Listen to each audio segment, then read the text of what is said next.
하나님께서 인간의 몸을 입고 이 땅에 오신 것을 성육신이라 그렇게 말합니다. 예수님께서 이 땅에 오셨는데 태어나실 곳이 없어서 말구유에서 태어나십니다. 예수님이 이 땅에 오신 그 사건을 오늘 본문 말씀은 큰 기쁨의 좋은 소식이라 이렇게 말했습니다. 그런데 이 큰 기쁨의 좋은 소식이라고 하는 이 표현이 그냥 누가가 처음 쓴 것이 아니라 그 당시에 이 큰 기쁨의 좋은 소식이라는 용어를 몇 가지 경우에서 사용을 했습니다. 그것을 헬라어로는 유앙겔리온이라 좋은 소식이라 이렇게 말하기도 하고요. 영어로는 가스펠이라 이렇게 표현하기도 합니다.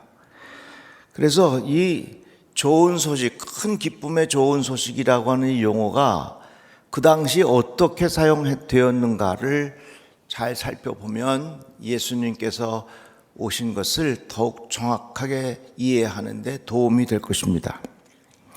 먼저 황제의 가정에 아들이 태어났을 때 이 소식을 전하면서 뭐라고 표현했냐면 유앙겔리온이라. 그래서 고대 문서에 보면 황제의 가정에 아들이 태어났다는 것은 유앙겔리온이다. 이 말이 무슨 뜻이냐? 기쁨의 좋은 소식이라는 표현입니다. 그러니까 황제의 가정에 아들이 태어났을 때 이 소식을 그 나라의 전체에 전하면서 이것이 기쁜 소식이다. 이렇게 전한 겁니다. 두 번째가 뭐냐면 새로운 황제가 즉위하게 되었을 때, 우리식으로 이야기하자면 새로운 대통령이 취임하게 되었을 때에 그것을 세상에 알리면서 기쁨의 좋은 소식이라 이렇게 이야기를 한 것입니다. 그런데 새로운 황제가 즉위하면 그때 아주 큰 축제가 벌어졌습니다. 가장 대표적인 것이 뭐냐면 죄수들을 대사면해 주는 것입니다. 죄 지은 사람들을 사면해 주는, 이것이 기쁨의 큰 소식이다 이렇게 말하는 것입니다. 세 번째가 뭐냐면 전쟁에서 승리하고 돌아왔을 때 그 승리의 소식을 전하면서 큰 기쁨의 좋은 소식이다, 유앙겔리온이다 이렇게 전했던 것입니다. 가장 대표적인 예가 마라톤입니다. 마라톤은 여러분들 잘 아시다시피 아테네와 페르시아 사이에 전쟁이 마라톤이라는 곳에서 일어났습니다. 당시에 아테네는 여러모로 불리한 상황이었는데 그 전쟁에서 페르시아를 이겼어요. 그 승리의 소식을 전하기 위해서 마라톤에서부터 아테네까지 약 40km가 되는 거리를 이 승리의 소식을 전하기 위해서 뛰어온 겁니다. 뛰어와서 이 소식을 전하고 죽었어요. 그래서 그것을 기념한 경기가 지금도 마라톤입니다. 요즘 청년들 이 마라톤 좋아하는데 이 마라톤은 아무나 하는 게 아니에요. 그건 좋은 소식을 전하는 사람이 뛰는 거지. 다르게 말하자면 우리가 운동하고 뛸 때 나의 발걸음이 좋은 소식을 전하는 발걸음이 되게 하여 주시옵소서. 이것 또한 좋은 기도의 제목이 될 것이라 생각을 합니다. 이같이 이 큰 기쁨의 좋은 소식이라고 하는 이 말씀이 그 당시에 이렇게 사용이 된 거예요. 그러니까 가정에 아들이 태어났을 때, 황제의 가정에, 그리고 새로운 황제가 즉위했을 때, 그리고 승리의 기쁜 소식을 전할 때에 그러한 소식을 큰 기쁨의 좋은 소식이다 이렇게 전한 것입니다. 그런데 예수님께서 이 땅에 오신 바로 그 소식이 이 모든 것을 합한 큰 기쁨의 좋은 소식이었다는 겁니다. 그게 바로 복음이라는 거예요. 그게 바로 가스펠이라고 하는 것입니다. 먼저 예수님께서 이 땅에 오신 것은 하나님의 아들 예수 그리스도께서 이 땅에 오셨으니 얼마나 큰 기쁨의 좋은 소식인가 사도 바울이 빌립보에서에서 말씀하시기를 우리 이 말씀을 다 같이 한번 읽어보겠습니다. 너희 안에 이 마음을 품으라. 곧 그리스도 예수의 마음이니 그는 근본 하나님의 본체시나 하나님과 동등됨을 취할 것으로 여기지 아니하시고 오히려 자기를 비워 종의 형체를 가지사 사람들과 같이 되셨고 사람의 모양으로 나타나사 자기를 낮추시고 죽기까지 복종하셨으니 곧 십자가에 죽으심이라. 황제의 아들이 태어났을 때 그것이 큰 기쁨의 좋은 소식이라고 세상에 알렸는데, 그것도 기쁜 소식이지만 더 큰 기쁜 소식이 있는데, 하나님의 아들 예수 그리스도께서 이 땅에 오셨다고 하는 것이 우리에게 큰 기쁨의 좋은 소식이라 하는 것입니다. 1969년 아폴로 11호가 달에 착륙했습니다. 그래서 암스트롱이라고 하는 미 과학자가 처음 달에 첫 발을 내딛었습니다. 제가 아직도 기억이 나요. 69년이니까 제가 7살 때인데요. 그때 우리 이제 텔레비가 없어가지고 우리 교인 중에 유일하게 텔레비를 가지고 계셨던 분이 신지승 권사님이라는 분이 계셨어요. 그날 밤에 우리 아버님이 우리 식구들 다 데리고 그 텔레비 보러 갔어요. 더 권사님이 저녁도 맛있게 해주셔서 근데 보니까 7살 때 기억이 아직도 나는 거예요. 메뉴가 생각이 나. 그때 김치가 맛있었어요. 아주요. 그 저녁을 먹고서 이제 암스트롱이 첫 발을 내딛는 그 순간에 흑백 텔레비로 봤던 그 기억이 아직도 제가 생생한 겁니다. 닉슨 대통령이 뭐라고 이야기를 했냐면, 지금 우주 역사상 가장 위대한 사건이 진행되고 있습니다. 지구인이 우주에 발을 내딛는 가장 위대한 순간입니다 하면서 닉슨 대통령이 세계 사람들에게 그렇게 발표를 했습니다.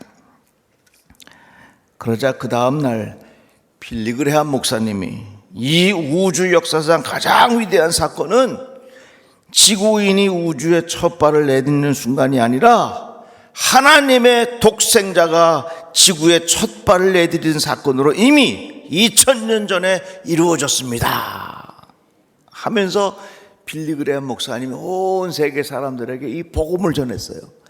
역시 영성의 대가는 달라요. 그죠? 하나님의 아들 예수 그리스도가 이 땅에 오셨다고 하는 그 사건이야말로 우리 모두에게 큰 기쁨의 좋은 소식입니다.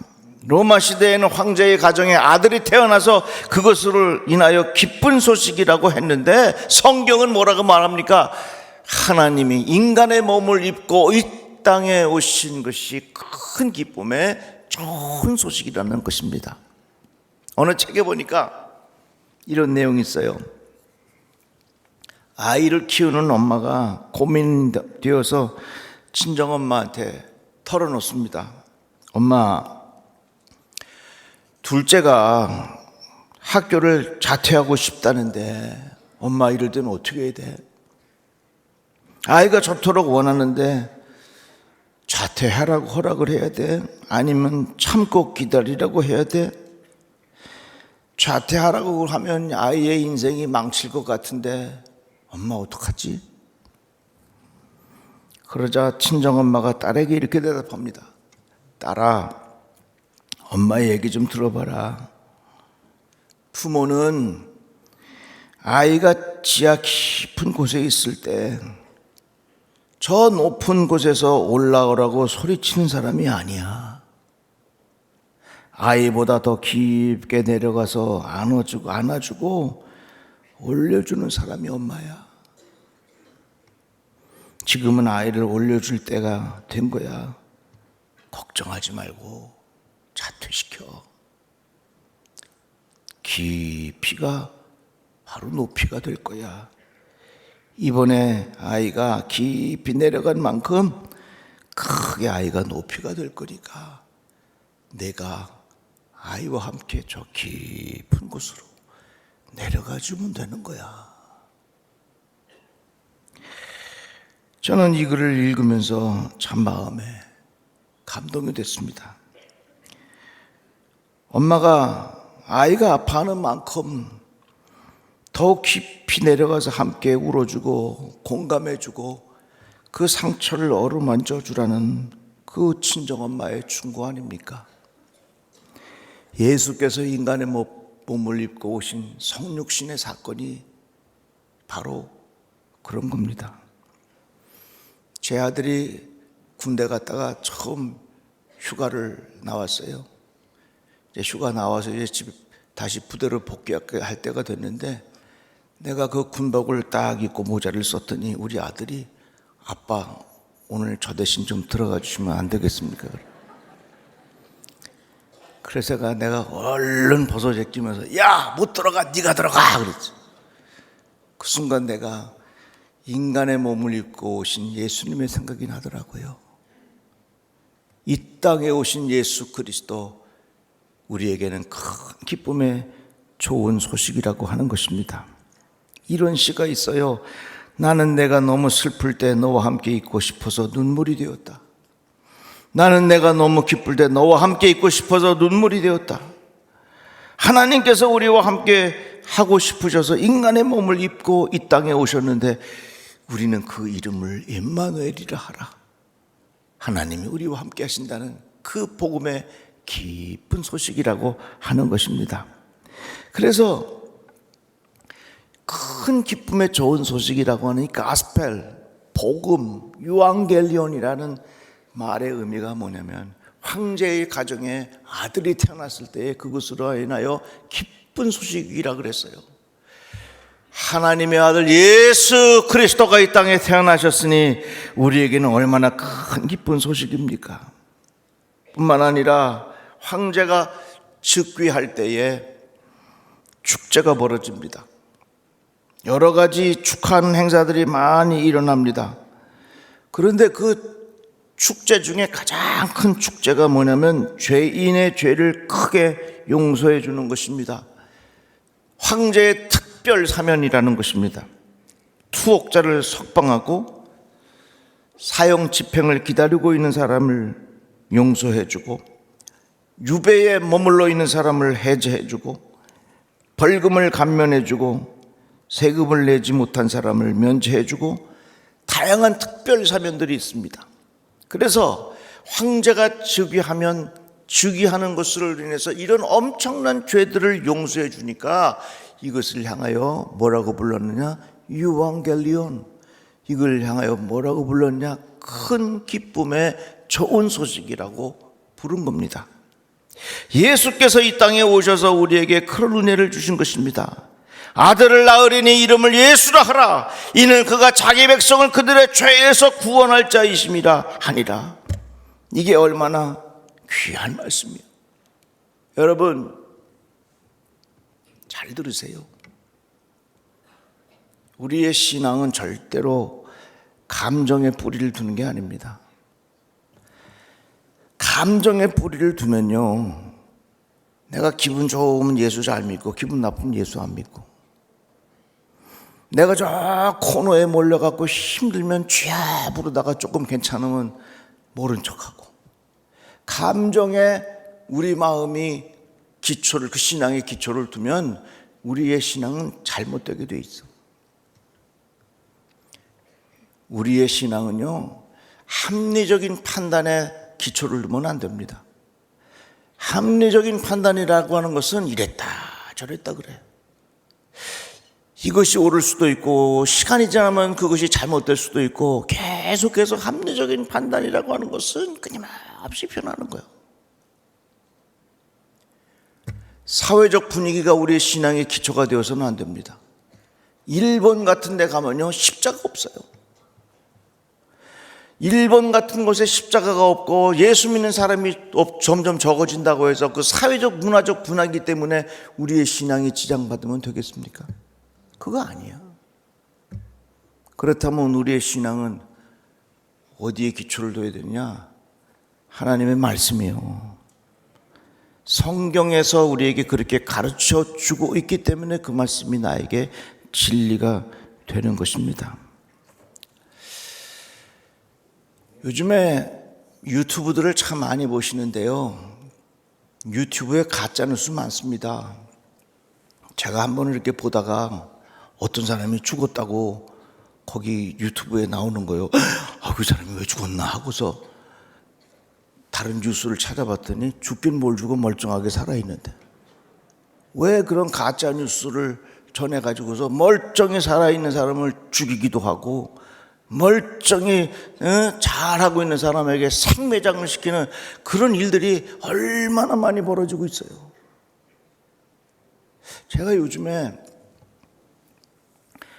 여러분들 좀 넓은 마음으로 들어주세요. 제가 책 읽는 게 그렇게 재미가 없어. 내가 가만히 생각했어요. 왜 그럴까 생각해 보니까 요즘에 좋은 책들이 많지 않아. 많은 책들이 막 쏟아져 나오면서 정말로 진리의 깊은 정곡을 찌르는 그런 책들이 많지 않아.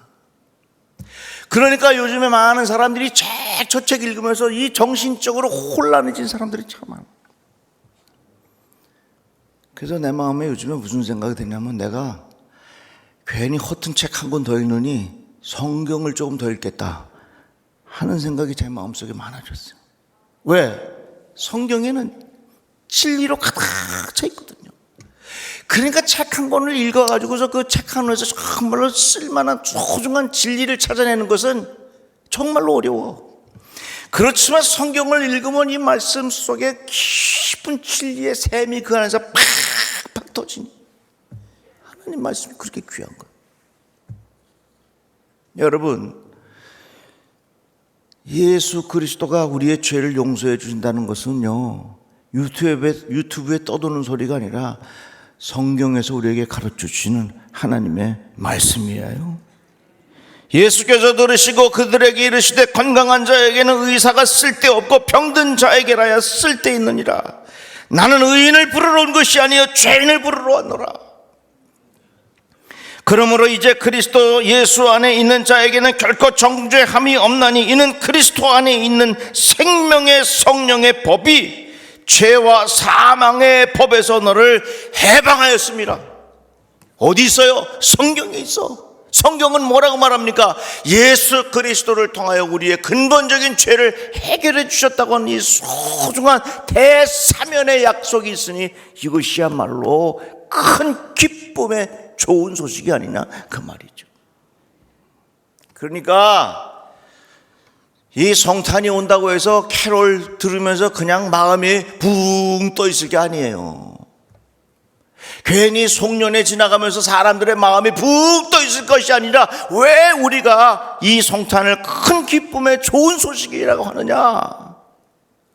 하나님의 아들 예수 그리스도께서 이 땅에 오셨으니 그것이 내게는 복음이요. 예수가 오셔서 나의 근본적인 삶의 문제를 해결해 주셨으니 그것이 복음이라 그 말입니다. 뿐만 아니라 전쟁에서 승리의 소식을 전할 때 그것을 기쁜 소식이라고 말했습니다. 그것을 기념하여 지금도 마라톤이 계속되고 있습니다. 마라톤에 뛰어온 선수, 승리의 소식을 전했습니다. 예수 그리스도께서 이 땅에 오셔서 우리에게 영원한 최후의 승리를 약속하신 것입니다. 이것을 너희에게 이루는 것은 너희로 내 안에서 평안을 누리게 하려 함이라. 세상에서는 너희가 환난을 당하나 담대하라. 내가 세상을 이겨노라. 예수 그리스도께서 이 땅에 오셔서 예수 안에 있는 자들에게 최후의 승리를 약속하셨으니 이 얼마나 감사해요. 그래서요, 우리 예수 믿는 사람은요, 싸워서 이기는 사람이 아니라 이겨놓고 싸우는 사람이요. 한번 따라 봅시다. 싸워서 이기는 자가 아니라 이겨놓고 싸우는 자이다. 우리 2002년 월드컵 기억하시죠? 이태리하고 할 때, 1대0으로 지고 있을 때 1대1이 되더니 안정환 선수가 공을 탁 했는데 그게 들어갔어. 2대1로 이겼어. 그때의 그 흥분과 그 감동을 아직도 기억해. 그래서 저는 안정환 선수를 지금도 좋아해요. 그때는 우리 다 손에 땀을 쥐면서 봤어요. 그러나 이제는 그 감격스러운 장면을 볼 때 전혀 불안하지 않습니다. 왜? 우리는 이겨놓고 싸우는 것이기 때문에 그런 거예요. 예수 그리스도의 복음이 바로 그런 것입니다. 그러나 이 모든 일에 우리를 사랑하시는 이로 말미암아 우리가 넉넉히 이기느니라. 무릇 하나님께로부터 난 자마다 세상을 이기느니라. 세상을 이기는 승리는 이것이니 우리의 믿음이니라. 예수께서 하나님의 아들이심을 믿는 자가 아니면 세상을 이기는 자가 누구냐? 성경은 이렇게 말씀하고 있는 것입니다. 그래서 예수 믿는 사람들은 싸워서 이기는 자가 아니요, 싸워서 이기는 자는 불안해. 그러나 이겨놓고 싸우는 사람은 마음에 평안함이 있다, 그 말이에요. 하나님께서 주시는 은혜가 우리 안에 있다고 하는 것입니다. 예수님 오신 이 계절, 우리는 이 때를 큰 기쁨의 좋은 소식이라고 말합니다. 이게 갑자기 생긴 말이 아니라 그 당시 로마 시대에 황제의 아들이 태어났을 때에, 새로운 황제가 즉위했을 때에, 전쟁에서 승리하고 돌아왔을 때에 이러한 것들을 통틀어서 그러한 소식을 전할 때 이것을 유앙겔리온, 복음, 가스펠, 큰 기쁨의 좋은 소식이라고 말을 했는데, 예수님이 땅에 오셔서 진정 우리에게 큰 기쁨의 좋은 소식을 주셨으니 성탄을 맞이하는 우리 모든 성도들에게 이러한 기쁨이 가득하기를 주의 이름으로 축복합니다. 기도합시다. 하나님 감사합니다. 우리의 믿음이 하나님의 말씀의 뿌리를 깊이 내리게 하여 주시옵소서. 세상 헛된 가짜뉴스에 현혹되지 않게 하여 주시고, 하나님께서 주신 소중한 말씀을 따라 살아가는 지혜로운 자가 되게 하여 주시옵소서. 예수님의 이름으로 기도드리옵나이다. 아멘.